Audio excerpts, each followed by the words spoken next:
மாண்புமிகு உறுப்பினர் க பொன்முடி அவர்கள். மாண்புமிகு பேரவைத் தலைவர் அவர்களே, எதிர்க்கட்சி தலைவர் அவர்கள் கொண்டு வந்த தீர்மானத்தின் அடிப்படையில் என்னை பேசுவதற்கு அனுமதித்ததற்காக, ஏனென்றால் இதுவரை எங்களுக்கு அந்த வாய்ப்புகள் கூட கிடைக்காத ஒரு சூழ்நிலையில் இந்த சட்டமன்றத்தில் நீங்கள் பேசுவதற்கு வாய்ப்பளித்தமைக்காக முதலில் என்னுடைய உளமார்ந்த நன்றியை மாண்புமிகு தலைவர் அவர்களுக்கு நான் தெரிவித்துக் கொள்கின்றேன். குறிப்பாக தூத்துக்குடியிலே நடைபெற்ற துப்பாக்கிச்சூடு என்பது ஏதோ தூத்துக்குடி பகுதி அவர் சொன்னார், திருநெல்வேலி பகுதி என்பது மட்டுமல்ல. துப்பாக்கி சூடு என்பது காவல்துறையில் ஏற்பட்டிருக்கிற இழுக்கு என்ற வகையிலே தமிழகத்திற்கே ஏற்பட்டிருக்கிற தலைகுனிவு என்பதை யாரும் மறுக்க முடியாது. அதனால்தான் தமிழகத்திலே இருக்கிற அனைத்து தரப்பு மக்களும் இந்த துப்பாக்கி சூட்டை எதிர்த்து போராடுவதோடு தளபதி அவர்கள் மிக தெளிவாக சொன்னார், காவல்துறைக்கு பொறுப்பேற்றிருக்கிற முதலமைச்சர் அவர்கள் இதற்கும் பொறுப்பேற்று அவர் பதவி விலக வேண்டும் என்ற கருத்தை தளபதி அவர்கள் சொல்லி இருக்கிறார் என்று சொன்னால் தமிழகத்து மக்களுடைய எண்ணத்தை தளபதி அவர்கள் பிரதிபலித்திருக்கிறார்கள். அந்த உணர்வோடு தான் இன்று இந்த சட்டமன்றத்திலே இந்த தீர்மானத்தையும் தளபதி அவர்கள் கொண்டு வந்திருக்கிறார்கள். உயிர் நீத்தவர்களுக்கு 1 கோடி ரூபாய் அளிக்க வேண்டும் என்று. அதை நீங்கள் அளிப்பதற்கு இங்கே அந்த தீர்மானத்தை நிறைவேற்றுகின்ற பொழுது அது ஏற்பட்ட சுவைகளை, அதுவும் குறிப்பாக முதலமைச்சர் நடந்து கொண்ட விதத்தை பார்க்கிற பொழுது இது திட்டமிட்டு நடத்தப்பட்ட ஒரு துப்பாக்கி சூடு என்பதிலே எந்த விதமான வேறுபட்ட கருத்தும் இருக்க முடியாது. 22ஆம் தேதி 100 நாட்களுக்கு பிறகு அங்கே மக்கள் திரண்டு செல்லுகிற பொழுது ஒரு துப்பாக்கி சூடு, அந்த படுகொலை என்ற வார்த்தை கூட நேற்று சொல்லக்கூடாது என்று ஒரு முதலமைச்சர் சொல்லுகிறார் என்று சொன்னால், துப்பாக்கி சூடு என்ற வார்த்தை கூட அவருடைய அறிக்கையிலே சொல்லாமல் சொல்லுகிறார் என்று சொன்னால் அதை கூட எதிர்க்கட்சி தலைவர் அவர்கள் நேற்று சுட்டிக்காட்டி இருக்கிறார்கள். ஆக உண்மையை மறைப்பதிலே இந்த முதலமைச்சர் எந்த அளவிற்கு இருக்கிறார் என்பதை நமக்கு அனைவருக்கும் தெரியும்.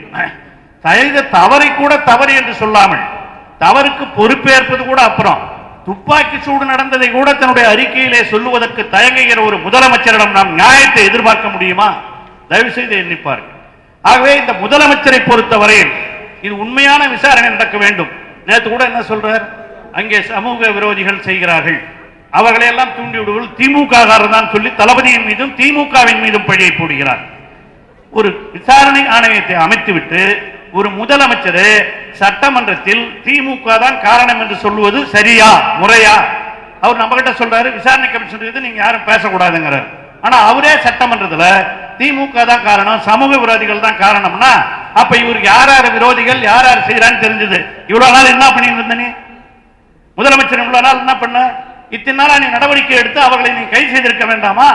அதையெல்லாம் எதையும் செய்யாமல் இன்று, அதுவும் குறிப்பா 22ஆம் தேதி நடந்த நிகழ்ச்சிக்கு பிறகு 25ஆம் தேதி தான் வாயவே திறக்குது உள்ள முதலமைச்சர். திறந்து என்ன சொல்றார், நான் தொலைக்காட்சியில் பார்த்து இதை தெரிந்து கொண்டேன் என்று சொல்லுகிற பொழுது இதை விட வெக்கங்கெட்ட மானங்கெட்ட ஒரு முதலமைச்சர் எந்த மாநிலத்திலாவது உண்டா? தயவு செய்து எண்ணிப்பாருங்க. ஆகவே 22ஆம் தேதி நடந்த நிகழ்ச்சிக்கு 25ஆம் தேதி வாயை திறக்கிற முதல்வர் என்ன நடந்தது ஏன் நடந்தது என்பதை கூட சுட்டிக்காட்டாமல் ஒரு வருத்தம் கூட தெரிவிக்காமல் இருக்கிறார் என்று சொன்னால் அதுதான் இந்த மாநில அரசாங்கம் செய்திருக்கிற தவறு என்பதை மனசாட்சி உள்ள தமிழகத்து மக்கள் அனைவரும் உணர்ந்திருக்கிறார்கள். அந்த மனசாட்சிக்கு மதிப்பளிக்கிற வகையிலே தளபதி அவர்கள் சொல்லி இருப்பதை போல முதலமைச்சர் தன்னுடைய பதவியை தானே விலகிக் கொள்வதுதான் நியாயமாக இருக்கும் என்பதை நான் இங்கே சுட்டிக்காட்ட விரும்புகிறேன். அது மட்டுமல்ல, முதலமைச்சரை பொறுத்த வரையில் அவர் தார்மீக பொறுப்பை ஏற்றுக்கொள்ள வேண்டும் என்று சொல்லுகிற பொழுது இங்கே துப்பாக்கி சூடிலே தென்னரசு அவர்கள் சொன்னதை போல அது திட்டமிட்டு நடத்தப்பட்ட ஒன்று.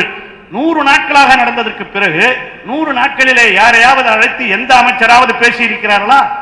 இப்ப சொல்றார் 144 போட்டோம். 144 போட்டதற்கு பிறகு 144 போட்டது எப்ப? அவர்களுக்கு அனுமதி அளித்து விட்டு பிறகு 144 போடுறியா? அதை விட அயோக்கியத்தனம் வேற எதனா இருக்க முடியுமா? அவர்களுக்கு அனுமதி அளித்தாச்சு, நீங்க கூட்டமா வாங்க, அந்த மைதானத்தில் நீங்க வாங்கல் என்று சொல்லி அவர்களுக்கு அனுமதி அளிக்கப்பட்டிருக்கிறது. நாம உடம்பு போய் காவல்துறைக்கு எழுதி கொடுக்கிறோம், அனுமதி கொடுக்குறாங்க, காவல்துறை கூட வராங்க, நம்ம எந்த ஆர்ப்பாட்டம் நடத்தினாலும் செய்யறோம். அந்த மாதிரி அனுமதி அளித்ததற்கு பிறகு 144 போட்டது எதனால், ஏன் என்ற வினா எழுகிறதா இல்லையா? அதற்கு காரணம் அதிகாரிகள் மட்டுமல்ல, அமைச்சரவையிலிருந்து பிறப்பிக்கப்பட்ட உத்தரவுதான். ஸ்டெரிலிட் ஆலையினுடைய கைக்கூலியாக முதலமைச்சர் செயல்பட்டதுதான் இதற்கு காரணம் என்பதை மனசாட்சி உள்ள யாரும் மறுக்க முடியாது. அதற்கு துணை போகிற மத்திய அரசாங்கம் இவ்வளவு துப்பாக்கிச் சூட்டிலே நடைபெற்று 13 பேர்கள் உயிர் நீத்த பிறகு தளபதி அவர்கள் பேட்டியிலே சொன்னதை போல ஒரு இரங்கல் செய்தி கூட சொல்ல முடியாத ஒரு பிரதமர் இந்த நாட்டிற்கு தேவையா? தமிழகம் இந்தியாவிலே ஒரு பகுதி இல்லையா? தமிழகம் இந்தியாவிலே ஒரு பகுதி என்று சொல்லுகிற பொழுது சட்டத்தை மீறி ஒரு செயல் நடக்கிற பொழுது அது ஏன் அதற்காக இறந்தவர்களுக்கு ஒரு இரங்கல் தெரிவிக்கிற அருகதை கூட இல்லாத பிரதமர் இந்தியாவுக்கு தேவையா? மனசாட்சி உள்ளவர்கள் எண்ணி பார்க்க வேண்டும். அந்த உணர்வுகளை எல்லாம் சுட்டிக்காட்டுகின்ற வகையிலே தான் தமிழகத்திலே தளபதி அவர்கள் நேற்றைய சட்டமன்றத்திலே இதனுடைய நிகழ்வுகளை எல்லாம் சுட்டிக்காட்டினார்கள். அதற்கு கூட தளபதியின் மீதும் திமுக தான் என்று பதில் சொல்லுகிறார். ஆக ஒரு குழுவை அமைத்து விசாரணை செய் என்று, அதுவும் யார் அந்த குழுவிற்கு தலைவர் என்று சொன்னால் உங்கள் அனைவருக்கும் இங்கே இருக்கிற தமிழகத்தில் இருக்கிற அனைவருக்கும் தெரியும். எங்க மாவட்டத்திலே அவங்க நீதிபதியா இருந்தவங்க, எங்களுக்கும் அவங்களை பத்தி தெரியும். அவர்களை நான் குறை சொல்ல விரும்பவில்லை. ஆனால் அவர்களையும் போட்டுட்டு நீ ஓய்வு பெற்றவர்கள் வேண்டாம், பதவியிலே இருப்பவர்களை போடு என்று கேட்கிற பொழுது அதை பற்றி நீங்கள் பேசக்கூடாது என்று சட்டமன்றத்திலே ஒரு முதலமைச்சர் சொல்லுகிறார் என்று சொன்னால், ஒரு காவல்துறைக்கு பொறுப்பேற்றிருக்கிற இந்த அரசு நிச்சயமாக ஒரு மானங்கெட்ட நிலையிலே நடைபெற்றுக் கொண்டிருக்கிறது என்பதுதான் உண்மை. அதைத்தான் கண்டிக்கிறோம்.